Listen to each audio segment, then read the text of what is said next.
Welcome to the Essential Self-Care Podcast, where we talk about all things self-care for those of us who are, let's face it, too busy for self-care. It's time to bring that same compassion that you offer to everyone else in your life to yourself as well. In this podcast, you'll hear real-life stories of how self-care transformed people's lives as they were going through life's storms. You'll learn practical, actionable tools to begin the self-care journey yourself as well. Because like I always say, small changes make a large impact. I'm your host, Dr. Sheetal Ajmani. I'm a physician, best-selling author, and the founder of Radiant Living Institute. Through my signature program, Reclaim Your Radiance, you'll reclaim your worth, renew your energy, and restore your happiness in your life, career, and relationships. To get started, download your free guidebook, 6 simple yet powerful steps to create your radiant life at radiantlivinginstitute.com.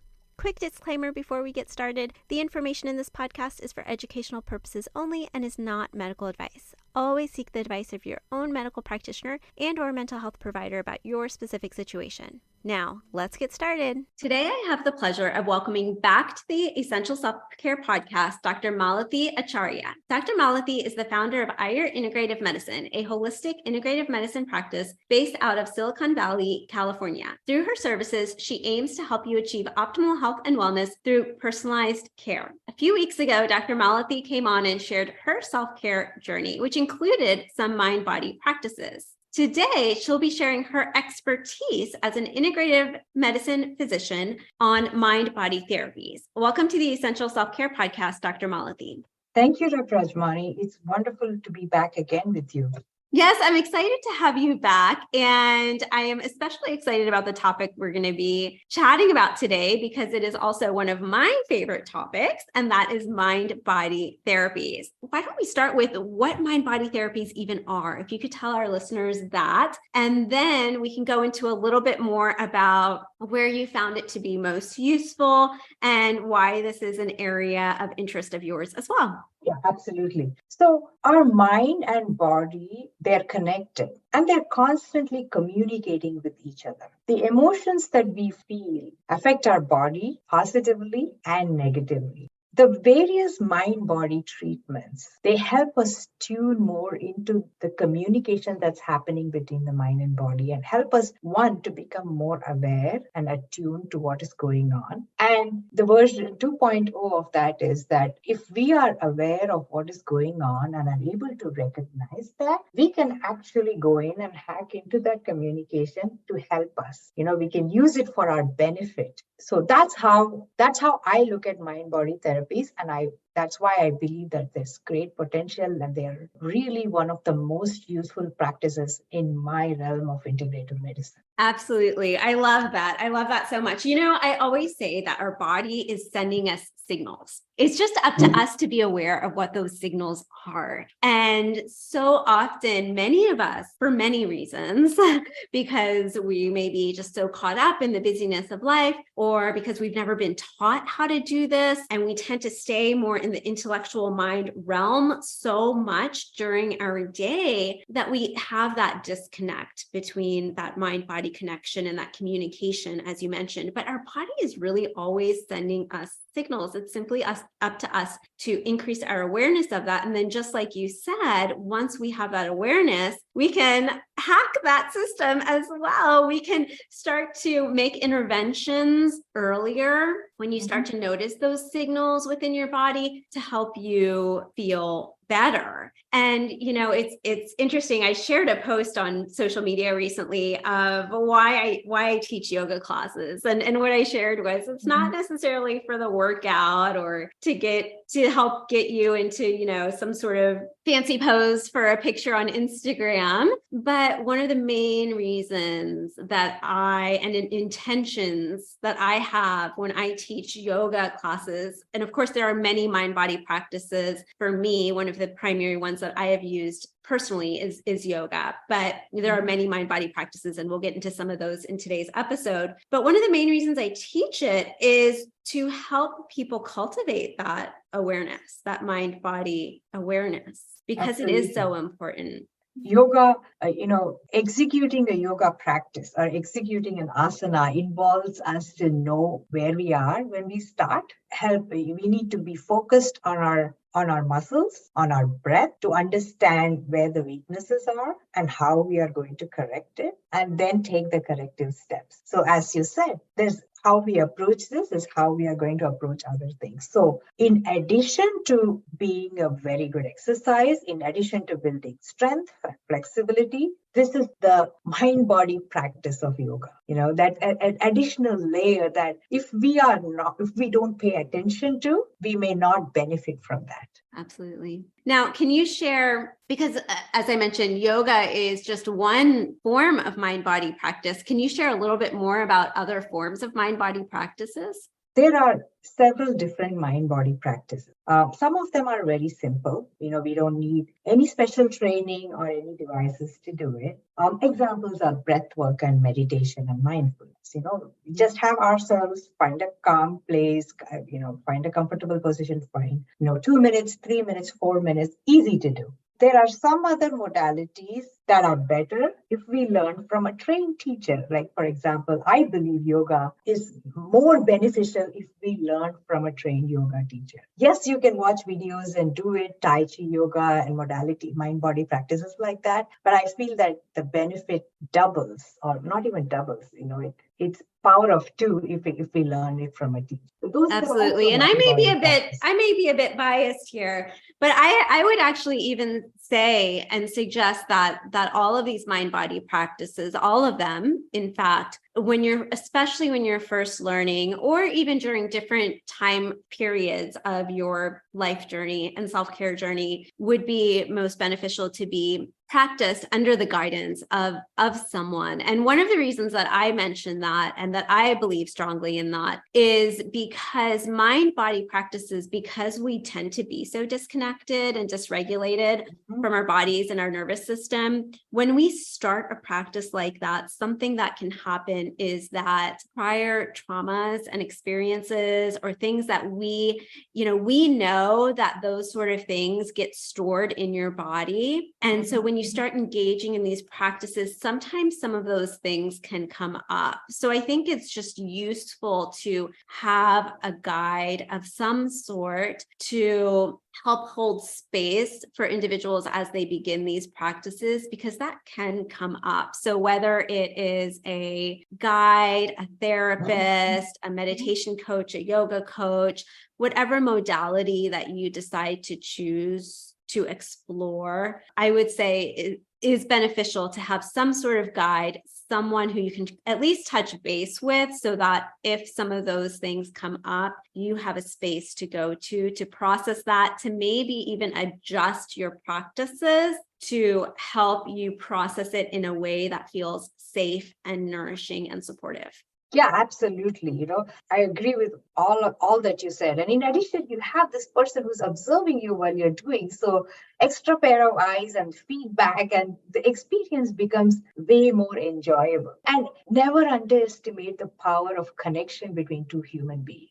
Absolutely. The teacher and the student. That in itself that has tremendous healing powers, which we know, through the release of specific neurotransmitters and hormones in our body, simply through social connection.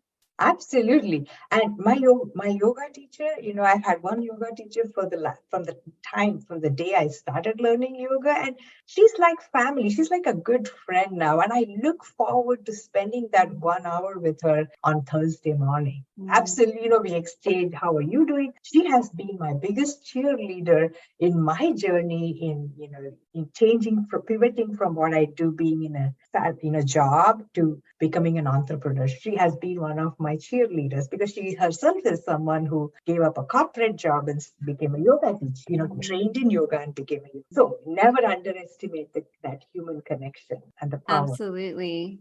And we never know that's such a lovely point too. We never know, sometimes in the previous episode that we recorded that you were on, you had shared about how you had specifically had to carve, when you started your yoga practice, specifically carved out time for it in the morning. It wasn't easy to carve out time initially, but you did it and you started doing it, and then it became part of your routine. And I love how today you're sharing with us this other element of that too, of how you develop this bond, this connection, this social connection with your teacher, where it has now become, whereas in the beginning, it was hard to even carve out time for it. Now it's become just this really enjoyable experience that you look forward to. And what that makes me think of also is that sometimes we go down this path of knowing that we need to practice self-care, finding ways to incorporate it. And once you do, something really neat happens. And that is, one, you never know who you may meet through the process, what friends you might make, what colleagues,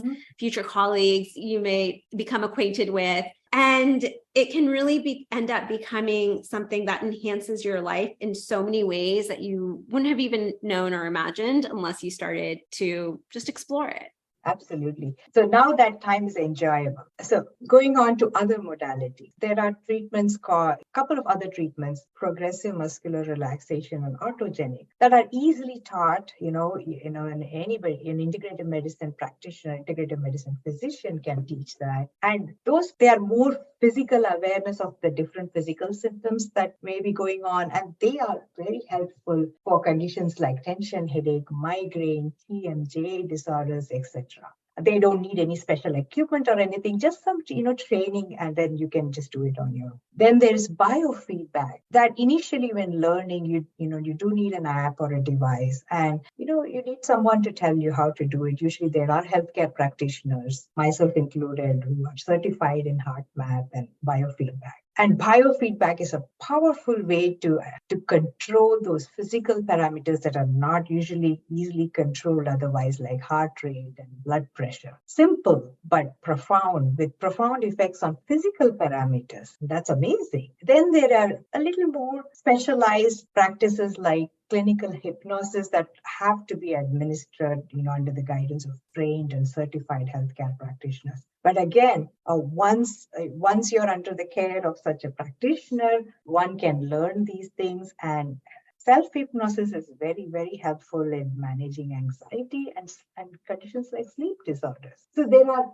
many of these treatment modalities that give the power right back to you. It helps you take control of what's going on in your mind and body. Yeah, I was thinking the exact same thing, actually, as you were sharing about some more of those modalities. What's really beautiful and powerful about these modalities, well, there's many things. I mean, one, clearly, as you demonstrated and explained, they do have a direct physiological effect on your body and can be used to address a number of conditions as well, both physical, mental, and emotional conditions. And the other thing about it, while as you initially begin to explore these modalities, I do recommend doing that with a trained professional. What happens, though, is that these are all modalities that we mentioned that you can learn and also apply yourself in your life so that it becomes a very empowering tool and modality where you are bringing your well-being into your hands. Sometimes we can feel like we have so little control over our own well-being. And these are modalities that help empower you to have that self-agency. Putting the power back right in your own hands. That's what these treatments do. Your mind, your body, the power is in your hands. So if someone is now curious about these mind-body therapies, as we've been talking about them, and let's say they're not sure if it's right for them, where would you suggest that they get started? Integrative medicine practitioners are very well versed with mind-body therapies, and we know, what is applicable and what is not applicable. We also know situations where one modality may not be applicable right away. There's some work that should be done before we try that. So integrative medicine practitioners are one resource who can help you with that. Some of the practices, as I talked about, some of them are easy and simple and can be started, like breath work and mindfulness practices. But as you mentioned, Dr. Ajmani, sometimes previous traumatic experiences can manifest or during those practices. And if you are aware of those, then it's better to look for a trained teacher or a practitioner to guide you through this. Absolutely. And of course, as you undergo any modality, we always recommend that you do so under the guidance of your own personal physician. What's also really neat, as Dr. Malathi mentioned, as Dr. Malathi practices herself as an integrative medicine physician, is that there are many integrative medicine physicians now. I started personally my own mind-body practices over 2 decades ago. I personally started these practices during my first year of medical school. And at that time, there was not much known about it. There was not much as widely known about it in terms of the science behind it, the research behind it. There were not very many integrative medicine physicians. I was quite a rarity of practicing it at that time. And so that's something we have the benefit of now in this day and age that we're in, that I find to be very beautiful and exciting, is that there are many trained integrative medicine physicians out there. So I would suggest also, finding someone locally, especially if you are experiencing any sort of health issues for which you are seeking relief. Speaking with your personal physician, and if you're interested in exploring some of these modalities, perhaps seeking out an integrative medicine physician. Now, that being said, if anyone wants to learn more about you and specifically seek you out to work with, where can they find you? My practice is called Ayur Integrative Medicine, and you can find me at my website, www.ayur.today, ayur.today. You can also find me on Facebook and LinkedIn under Ayur Integrative Medicine. Wonderful. And I will include all of those links in the show notes. Thank you so much for joining us and sharing more about mind-body practices today, Dr. Malathi. Thank you so much for having me, Dr. Ajmani. I've loved our conversations. I've learned a lot from them, actually. So thank you for having me. Can I add one more thing as to where they can find an integrative medicine?